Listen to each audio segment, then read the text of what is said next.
Hi guys, it's another anonymous story, and you know we love this, right? Please, help me post and hide my ID. We're going to change this word here to this one I'm going to say now. I got forcefully napped on crossover night on my way home. My husband warned me not to go, that we should do online, but I called my pastor and he said I should leave my husband and come to church. That crossover in church is very important. Your husband instructed you not to go. Are you guys still doing this in 2024? Married women, are you guys still doing this, respecting your pastor over your husband?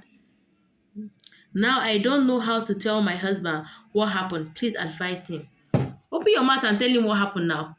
Oh, when your pastor called you, did you ask us? Oh, I called my pastor and told my pastor that please, I cannot come to church. My husband said I shouldn't. Did you tell us anything about what you said with your pastor? So why are you asking us for advice?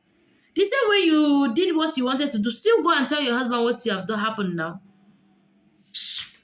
See, I don't want to sound mean, okay?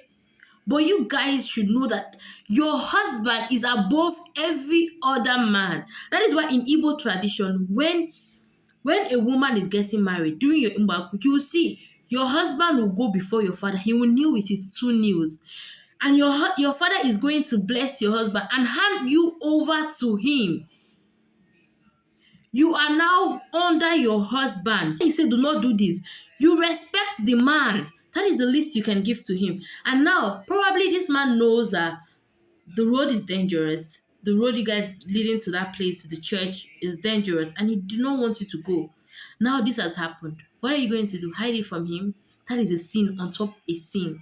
Sin over sin. Why are you married women keeping your pastor here and your husband here? Why are you people putting another man before the man God has given to you? Before the man Chukwuke Abiyama has blessed you with? My dear, if I should advise you, the only thing I'm going to tell you is go to your husband and tell him the honest truth. Let him be the one to decide if he's going to stay with you or not. Because it's deception if you keep it under his nose.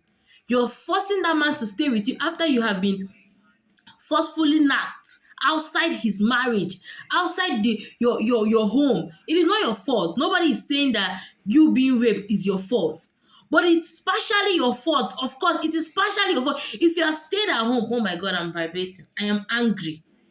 I hardly get angry, but I am angry. If you have stayed at home and listened to what your husband told you, this would never have happened. Never had happened. But no, your pastor, go. All these pastors, I want to warn you people. This is 2024. I'm warning all of you. Leave married women alone. Leave them to respect their husband. Because now that this has happened, you will not carry her and keep in your house. So. You will not carry her and keep in your house. You will not take this lady now and keep in your home and marry her if her husband push her out of the house. Please, pastors, please leave married women alone. Leave them alone with their husband. Stop them from calling you daddy. You are not their daddy. Their daddy is in the house. It's their husband. You are not their daddy.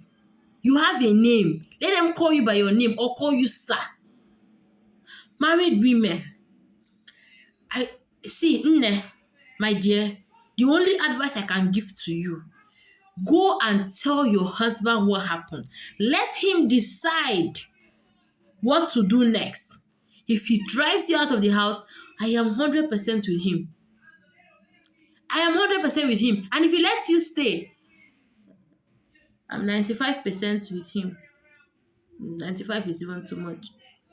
I'm 10% with him. Because you do not even deserve forgiveness. This is a lesson to all these married women out there. Your pastor has a wife. Or if he's single, he will have a wife. Or if he does not have a wife, he has a girlfriend. that one will worship him. You are not to worship any other man except your husband. Before you get married, your father is supposed to be the head. After marriage, your husband takes that control over you.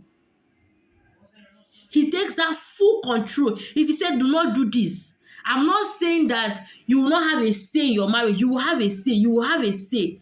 But listen. Listen.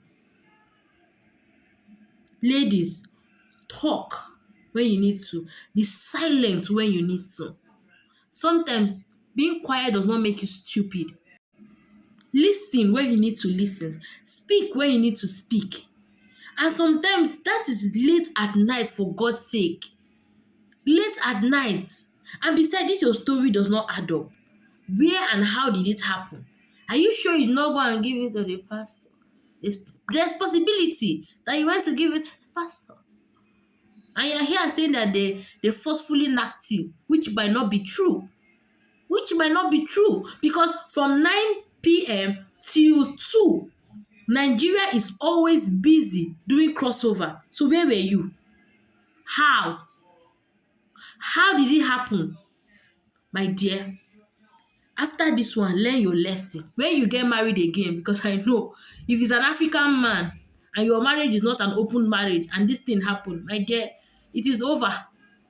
So, in your next marriage, know who is the leader. Know who is the head. Know who is the father. Thank you very much. Mwah.